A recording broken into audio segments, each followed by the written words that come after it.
Okay, I did it. We're live. I didn't mess up the video. I didn't mess up the overlay. I got my guest on with the stream link. We are ready to roll.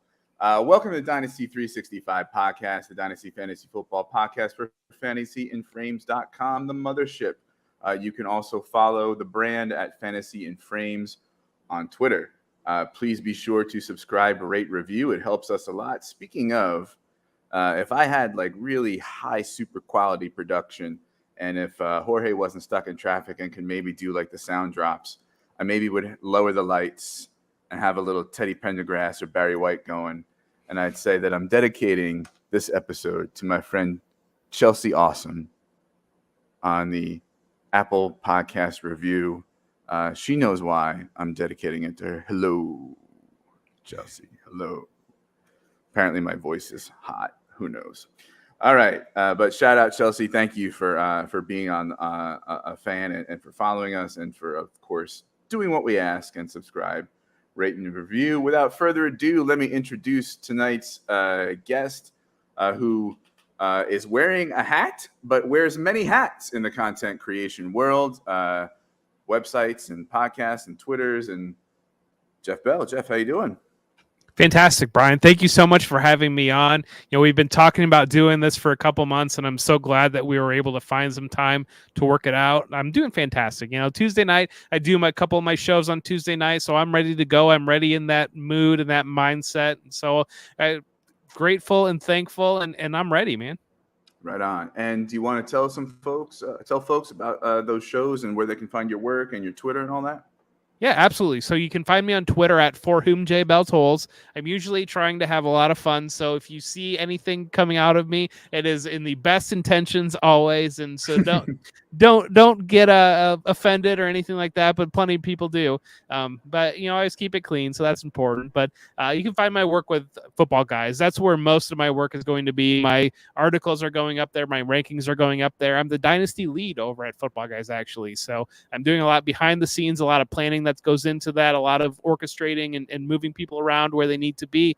And so a lot of that with FootballGuys. You can find me Tuesday nights at 9:30 with the Devy Royale. And that's where we do our Devy work.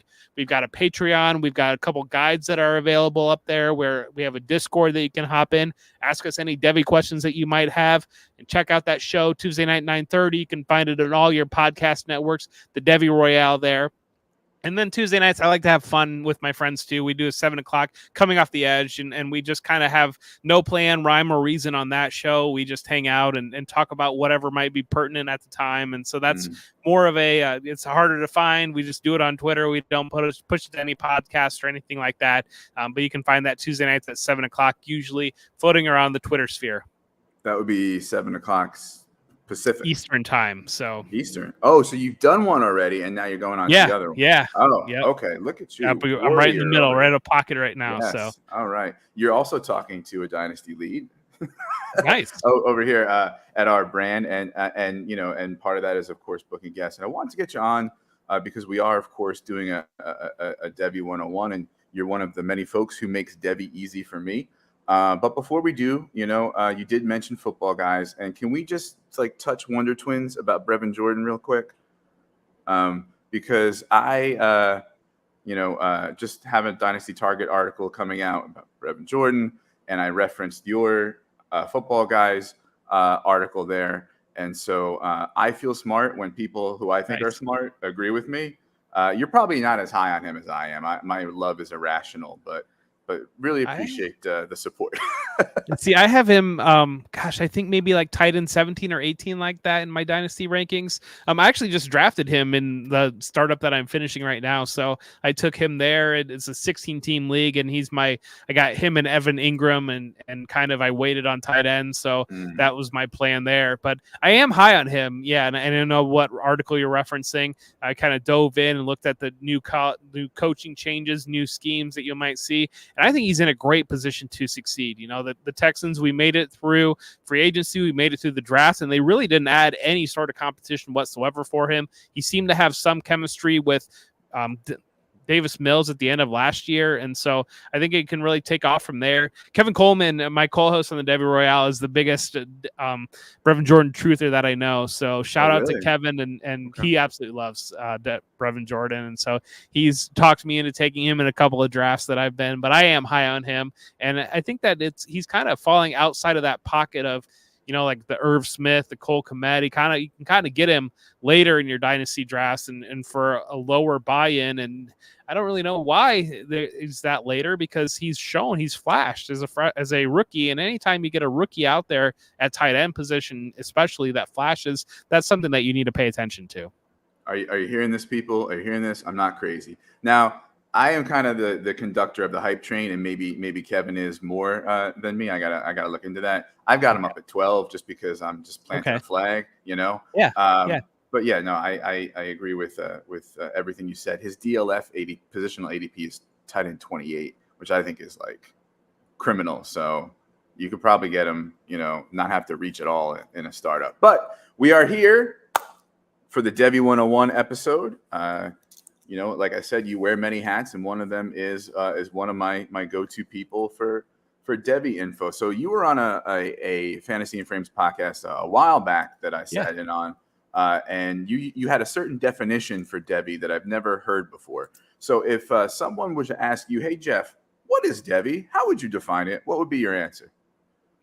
Devy, I would say it would be it's Dynasty plus another level. It's essentially what you do is basically a taxi squad with current college players on it. So your normal standard Dynasty league, and you're rostering college players on essentially parking them on your taxi, just like you would on your normal Dynasty league, and rookies, second year players, whatever your taxi rules might be, you're taking that extra step and you're putting some college players in there as well. Usually it's running between 4 rounds to 10 rounds or so that you're going to go on the Devy side.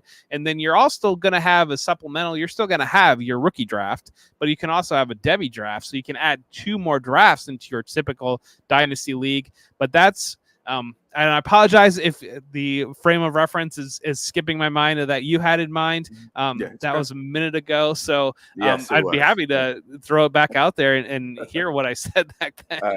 So you said it's like you have your rookie picks with names already.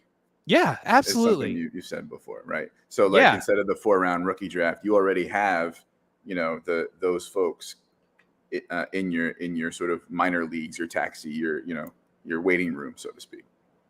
Yeah, absolutely. And that's a great way to think of it too. And I think I'm a big advocate on trying different league formats. And I know that you guys are fantastic with that at Fantasy and Frames, and IDP is something that I'm dipping my toe into lately, and I really enjoy that.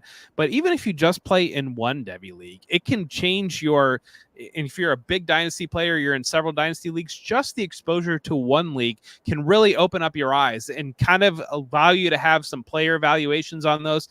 I'm really big on one of the things that really drives me nuts, and especially as we're getting closer to the draft, when people will just refer to picks as like a mid-second. And I really want to put names on those picks and really kind of look at the value and know, because that's really where you're going to get the value add when it comes to rookies in Dynasty leagues, is to be able to put names on those, to be able to start to tier the values out in those picks and kind of know. And you look at this year's rookie draft, where you got to get into like the 108. Once you kind of get past there, once you kind of get past the Chris Olave, the Jameson Williams, the Sky Moore, whatever it might be, there's a tier break there. And so if you're playing Devy and you're playing that mindset, you're able to get ahead of that. If your picks are going to be a late first, you're going to want to shop that for either move up. A lot of what I did, I had a lot of those picks in between the 109 and the 112 range. And so once I kind of identified that Devy pocket, knew where it was going, I made sure to try to move those picks incrementally up so that I was holding the 108, and I knew that I was going to walk out with at least a Jameson Williams or at least a Chris Olave, because in my mind there was a decent tier break there. Or I tried to move it out for the future, because we hear so much right now about the 23 picks, and that's the other thing that I'm putting value on, those 23 picks. And so I know in my mind, there's probably 7 or 8 guys who potentially would have been the first guy taken or the second guy taken in your rookie drafts this year. And that's where the real value lies on those 23 picks. Right. And And so I want to touch on a couple of things you talked about. Yeah. One, let's talk about the draft process. So, if you're in a Devy league, right? And let's say the startup is over, you've done a year, right? And you're about to have it's rookie season again, right? You're going to have an NFL rookie. I just want to explain this for people who don't know. You're going to have an NFL rookie draft, and then you're going to have a Devy draft after that to replenish some of the college players that have moved up into NFL that maybe were in your Devy stable, generally speaking, right? Okay. How much does that devalue the NFL rookie picks? Because those college guys are already taken, and you're only getting what bleeds through, like what makes it through. Like a Kenneth Walker who kind of came out of nowhere, right? How much does that devalue the picks, and how does that work into like how you look at the league and trades and that sort of thing? So I don't know, maybe halving it might be aggressive, but at the same time, halving it might be a way to look at it in the future, because, if you're to look at, and I think it all comes into, some years we feel like there's 8 first-round picks. Some years we feel like there's 15 first-round picks, because that's just the player valuation. And like this year was a year where I feel like there was probably 8 first-round picks where I'm kind of sitting on it. And so if I'm looking at those, the guys coming in, it really halved that, because, you had, if you're in a typical Devy league and you're only rostering like 4 or 5 Devy players, then there's a good likelihood Kenneth Walker wasn't rostered. Jameson Williams might have not have been rostered. Sky Moore might not have been rostered. Christian Watson might not have been rostered if you value him there. Kenny Pickett is a guy that might not have been rostered, but that Breece Hall was certainly rostered, that Chris Olave, that Garrett Wilson was already on rosters, and Treylon Burks was already on rosters. Potentially Drake London, if you had somebody that was enterprising and ahead of the game a little bit, he probably would have been taken as well. So I think that's probably a good rule of thumb and a good way to evaluate picks, that if you're really outside of the top half of that first round, or even like the top handful of first round picks, then I would not value that as a first round pick anymore like you would in a traditional dynasty league. Okay. And the second thing I want to touch on that you said is about, like, very generally knowing ahead of the game, right? So for example, I'm in, like, I don't know, 40 friggin' dynasty leagues, right? And maybe a handful of them are Devy, because I can't just do one thing. I need a new high, a new drug. I need to, like, just keep, I'm already in C2C, which we're going to do a whole other episode about, right? So, but what I like about it is, like, in my Devy leagues, I'm kind of playing around and experimenting because I'm new. But while I'm doing that, I know who Nicholas Singleton is, right? And he's not going to be draft eligible until 2025, right? So whether he's on my roster or somebody else's, I've got an eye on him, so that in my sort of non-Devy dynasty leagues, right, when it comes time for the 2025 draft, I've already got good info on him. And is it Branson Robinson? Is that right? Yeah, Branson Robinson. I always get him confused with somebody else, right? So people like that I kind of know already, and so I'm kind of one step ahead of the game for folks who don't play Devy in those dynasty leagues. So talk about how that aspect of it, and if I'm missing anything, or if that was kind of your experience when you were first in Devy. Yeah, I think that's great that you've got it exactly on there, and it allows you to have a different conceptual value on picks, because you can look at the 2024 class, and we can look at all the hub that the 2023 class is getting, but you can also look at 2024 and say, well, we know Travion Henderson is coming up, we know Braylon Allen's coming up, we've got a handful of quarterbacks, Quinn Ewers that we like, Jackson Dart that we like, Caleb Williams that we like. So by doing Devy, you can tier that out. And even beyond that, by having Devy ranks, by being in Devy leagues, you understand where the player values are right now. And so you can know that if I'm expecting to be a late 23 first, but I see all the buzz and everybody's trying to get these 23 first, I know that I can pivot down a tier into a 24 first for some team that is probably rebuilding, but maybe it is getting a little bit aggressive and wants to get that 23 rookie on their team.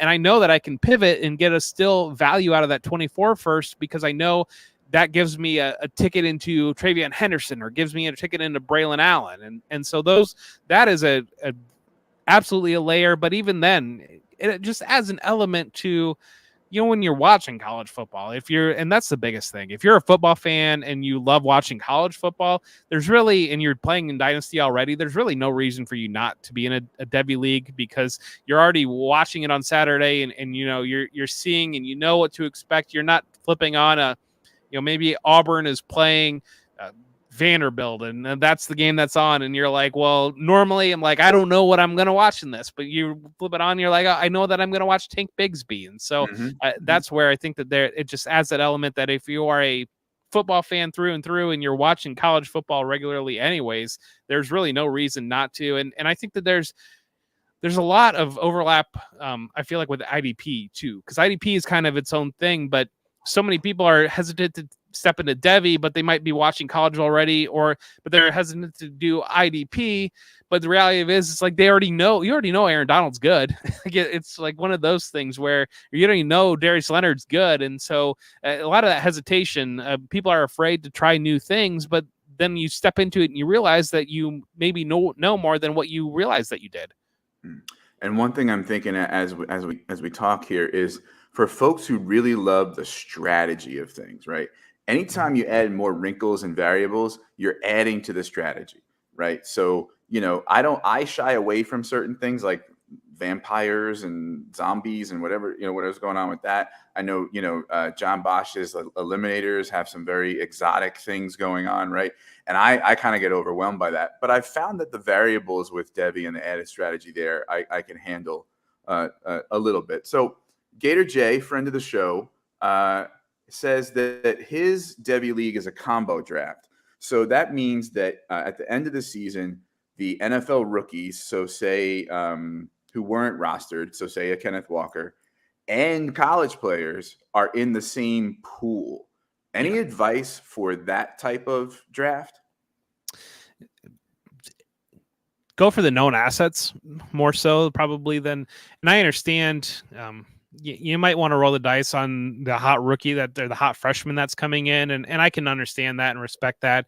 But usually I will tend to, Devy is very risky. And if you're a risk adverse person, it can be hard to overcome. Everybody's going to miss in Devy. And that's the reality of the situation. You look a year ago, everybody was on Spencer Rattler and DJ Uiagalelei as the top quarterbacks, that you had to be on the young quarterbacks, and they both missed. And those were big misses that if you put high valuation on those, either in your C2C or your Devy, you are praying that they can recover any value right now. But you're going to miss in Devy, but trying to minimize those things. And so you might look at it as, well, I could swing on, and a lot of, and it comes into your risk appetite on how you're playing Dynasty anyways, because, a lot of people will be have a higher risk appetite, and maybe like, I just want this third round rookie pick because there's an opportunity that could turn into Darnell Mooney or whoever it might be, versus having this veteran that Tyler Boyd on my roster that I know that's a very limited ceiling there.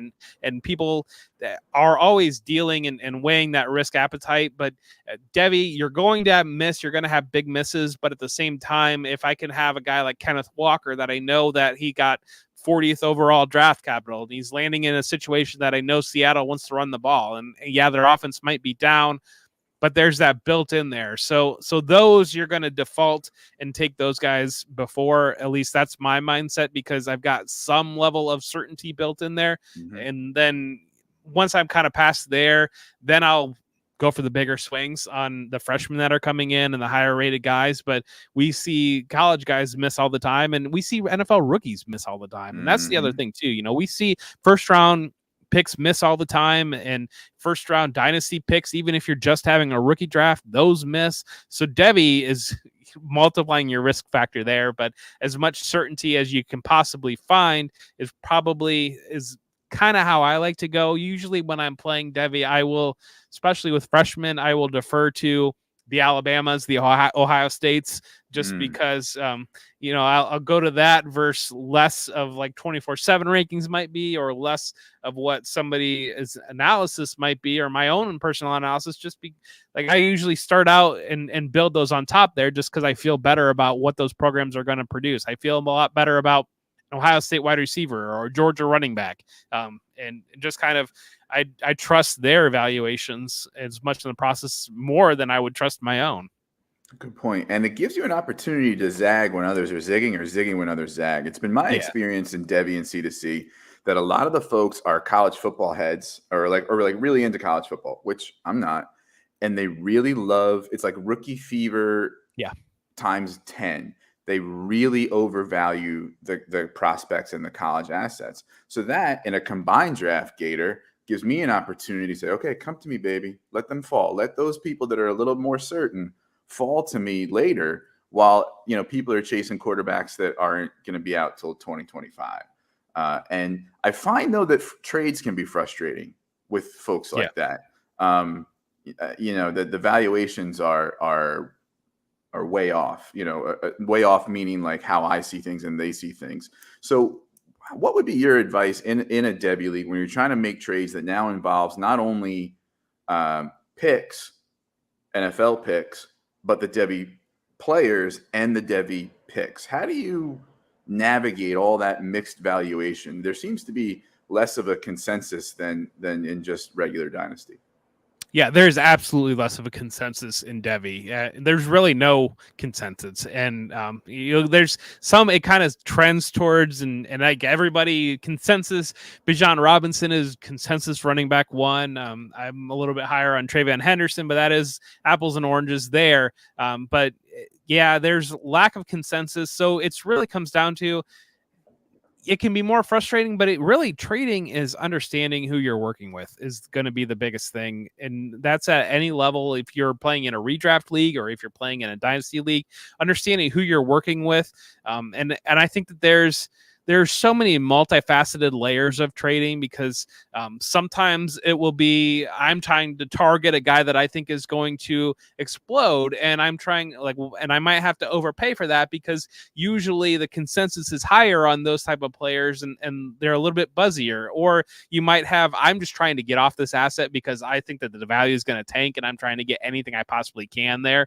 And so blanket trading, you just have to know and understand who you're working with, and one trading with one person can be so much different than trading with another person, because you might have one person that says this first offer is my best offer and that's all I'm ever going to give you, or you might have somebody else that when we all know that they start out with a low ball and you'll say, well, what's the deal here? And you kind of have to work up to an amicable in the ground in the middle there. And I'm a trader that I love to trade, and I make a lot of trades and I make a lot of trade offers, and usually I'll come in pretty hot and as what I consider to be pretty fair valuation. I'll try to look at your roster and think direction you're going. I'll try to say, well, a positional need, and that might be the case. But usually when I'm trying to trade, I'm trying to more trade off of guys or trying to consolidate pieces is really what I'm trying to do quite often when I'm trading.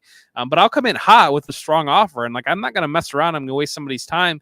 And sometimes more than often than you'll get a counter, and it will be better than your original offer because somebody doesn't want to accept the first offer because they're worried that they're going to leave value on the table. Sure. But sometimes people aren't the best with valuing or whatever it might be. And maybe you value a player theirs higher than what they do. So that's what I found is if you come in hot with a good offer to begin with, one, you start off the conversation on a good ground, but two, there are several times where you'll get a counter back that just because maybe they didn't want to hit the accept button where it's better than what you would have wanted to even begin with. And so that's the biggest thing on trading that I see it, because I think far too many people will come in low, and that just opens up questions because it's like, are you just wrong on your player valuation? Are you trying to rip me off? Like, what's going on here? And I don't know. I'm in a lot of leagues. You're in a lot of leagues. We don't have a lot of time. And so if I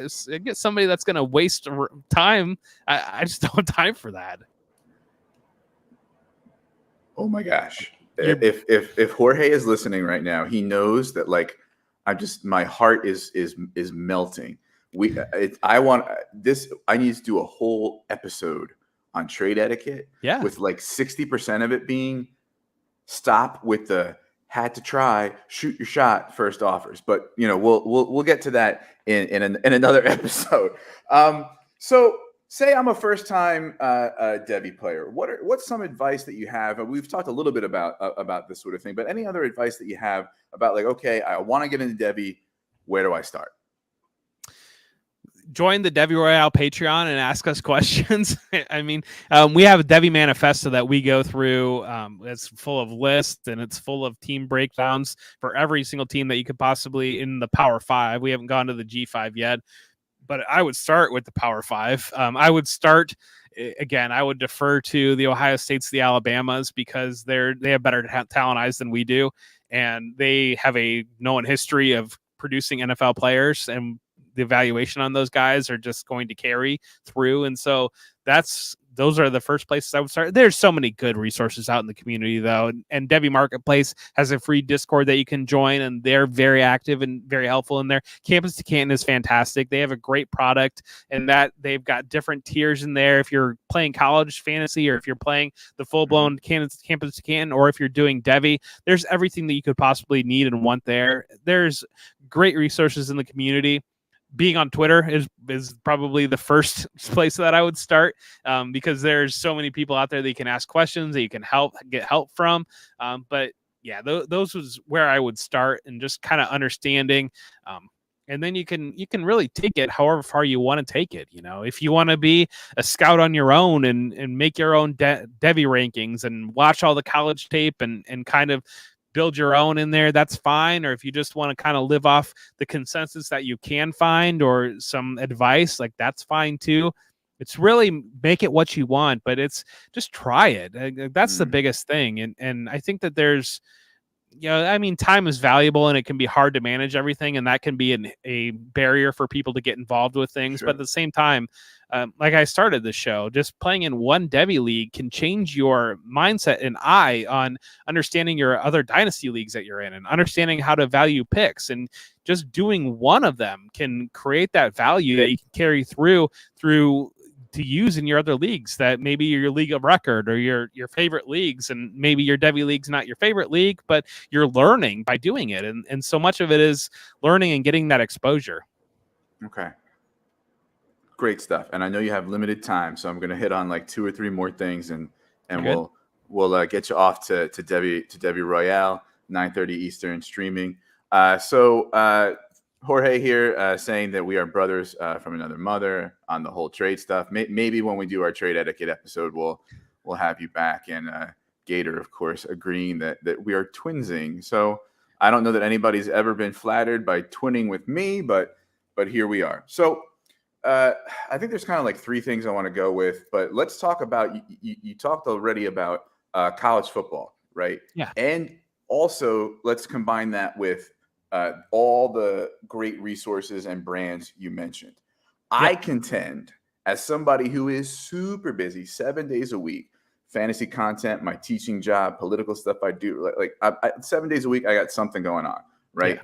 I don't have the time, nor really honestly much interest in watching college football. I contend that I can watch 0 college football and still do Devy well because of the types of things you're talking about, all the brands you talked about. So does a Devy player have to be really into college football? No, they don't. You really don't. And even that is kind of the one thing where you can be super into college football. And, I watch as much college football as anybody that I know. But at the same time, I'm a MAC guy. I graduated from Ohio University. I am usually not watching MACtion on a midweek MACtion. I'm not usually watching the midweek MACtion. Just it's one of those that I'm very busy with content, and I'm very busy watching football all weekend long. And so when I get some windows during the week, I try not to be all 100% football, but and so it's just one of those things that, maybe if you even are a huge college football watcher, you're not picking up all the Devy players anyways. And so it goes both ways, because you can pick it up there without watching the games, even if you're watching the games. Absolutely. Yeah. And I just want to really, really emphasize that, all the places Jeff mentioned, check them out. Their Twitters, their podcasts, throw down a couple pennies, get in a Patreon, gets you in a community group chat in a Discord where you're bouncing things off people. And really, it's a lot of training wheels for folks like me who were new to, or still new to Devy. I've only been doing it for a few years. and are not college aficionados at all. So how does a Devy player then have to know who seniors in high school are? No, If they don't need to know college football, they don't need to know that, right? Like, because the analogy I'm thinking of is, okay, if I'm just a Dynasty player, I got to figure out who the heck Treylon Burks is at some point coming up at rookie season, right? If I'm a Devy player and my Devy draft is coming up, and I'm drafting incoming freshmen, 24/7s out there, rivals, that sort of thing. But like, how much do I really need to get into that? I don't think you really need to. I'm a college fan, so like I pay attention to the recruiting just kind of to see where guys are ending up. But so like I talked about Kevin Coleman at the beginning of the show. Kevin loves the freshmen, and so Kevin will dive into all that, and even like within our show, within our product, like we let him run with that because that's where his passion is. He's a high school teacher. He's a coach. He's a former football player, so he can see these guys before most anybody can. Whereas I'm a Dynasty player. I'm a Dynasty lead at FootballGuys. I'm busy doing Dynasty stuff, so I'm more focused on draft eligibility and who's going to be in the draft and creating draft content, creating rookie draft guides and those type of things. And so I don't know. Like I know the freshmen, obviously, but like I will trust Kevin or I'll trust other people in the community to tell me the freshmen that are there to watch. Whereas like I'll allow the value to play out a little bit before I'm really getting super invested in these guys. Yeah, sort of like a microcosm of when I have rookie experts on during rookie season. Like a microcosm within that is like Kevin's the rookie guy for the Devy world, so to speak, right? Very much so. Gator brings up a point that I wanted to get to at some point, and that's platform, right? So the two main ways I've played Devy are sleeper in a spreadsheet or MFL. And a lot of folks, really are, true MFL truthers. And a lot of folks are like, I can't touch MFL. It's like MS-DOS and a spreadsheet, and it's confusing and all the tabs and things they have at the top. As you can tell, I'm one of those people. So what is your recommendation for like the as far as playing Devy and what platforms to use? Whatever you're comfortable with, I mean, is really it. I don't know. I've got relationships with the site, so I'm not going to say anything. I'm sorry about that. No worries at all. I do have NFL leagues. The customization is great. I play on both platforms, and I truly enjoy both platforms. But I've played with MFL for years, and so I can understand the frustration that some people might have there. Because there's a learning curve, and there's a learning curve in anything that you get involved with, but there's certainly a learning curve, and I recognize that. But it really comes down to what you want to do and what you want to use. But I can agree with what he said there on I am pushing as hard as I can to get Sleeper involved in this and to make that step. And they've got a lot on their plate, and they've got a lot that they're kind of aiming towards right now. And there's rumors and whispers that something is coming, but it's probably not anytime soon. And I wonder too, because I think kind of we lose sight on with the name and image likeness. And so Fantrax is the only company that really is playing it. And I don't know if there's legalese there that is involved there, because I do tend to believe that with the return of the NCAA video game, like once we clear some of these things out and kind of once proof of concept arrives, it's going to, I mean, ESPN is so invested in college football.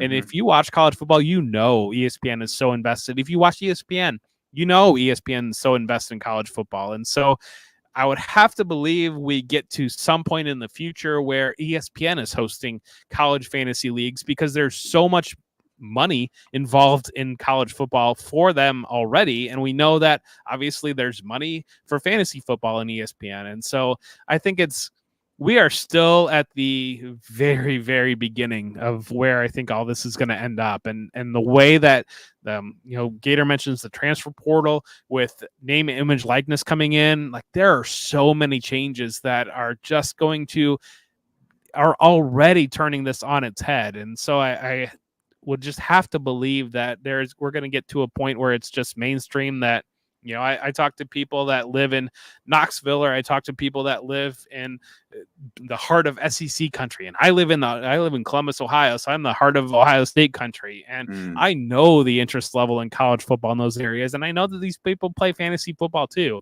And it's just really developing a platform and developing a product that will appeal to them, because you know, somebody in Tuscaloosa would absolutely love to have Bryce Young on a fantasy team, but they're not going to care about having a MAC player on their team. And so I think that that's kind of where we're in the infantile stages of even developing college fantasy football and learning.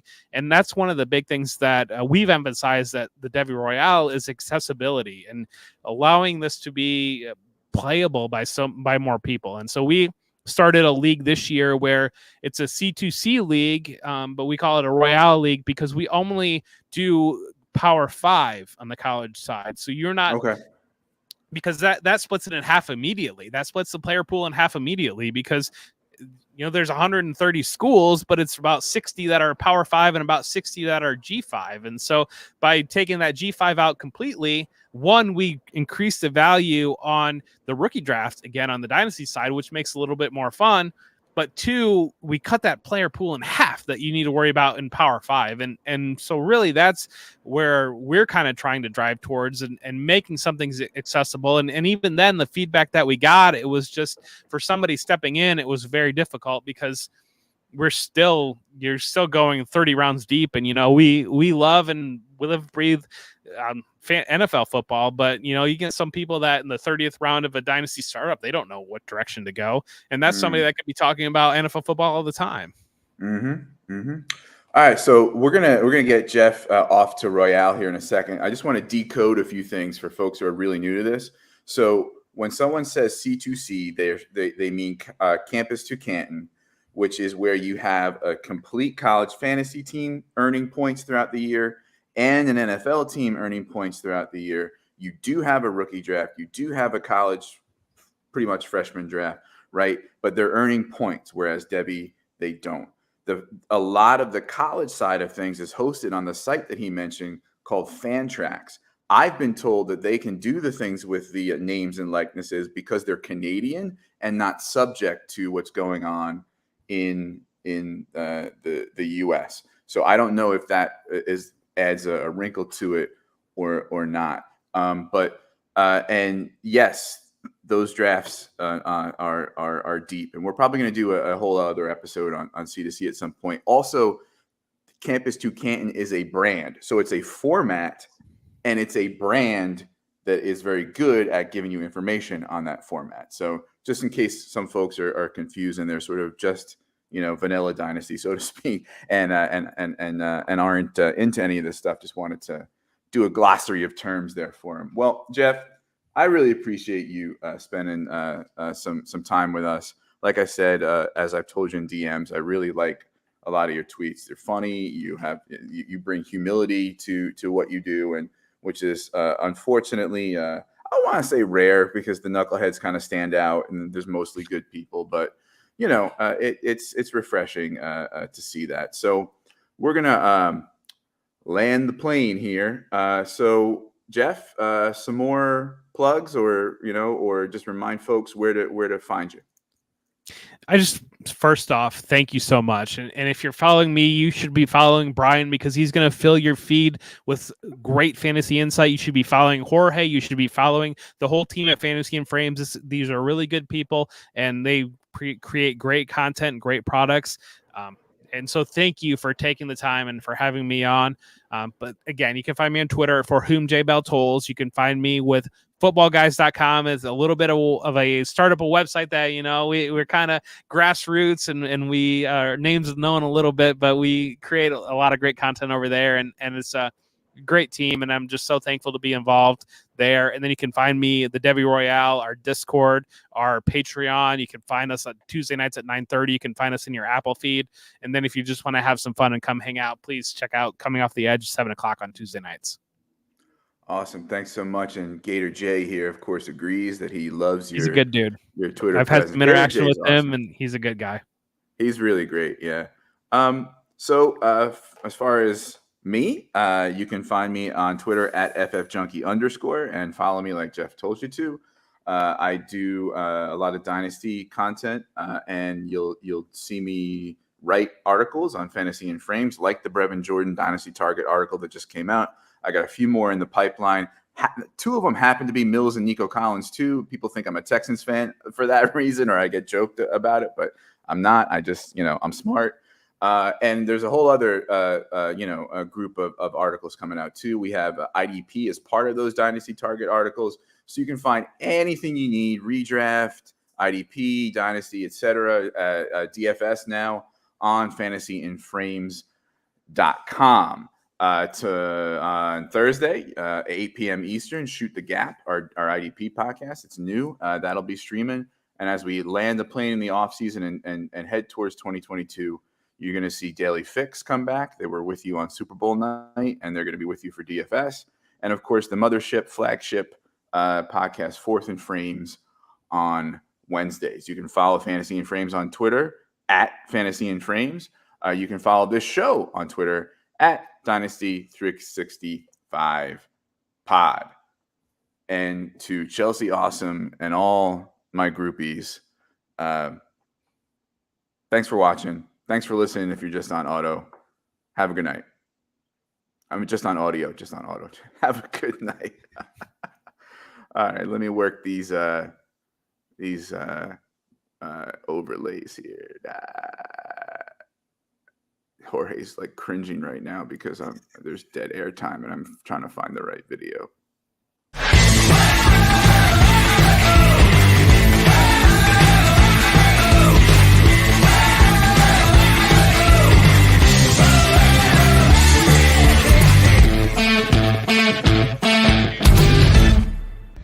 I can do this all day. Yeah, I know.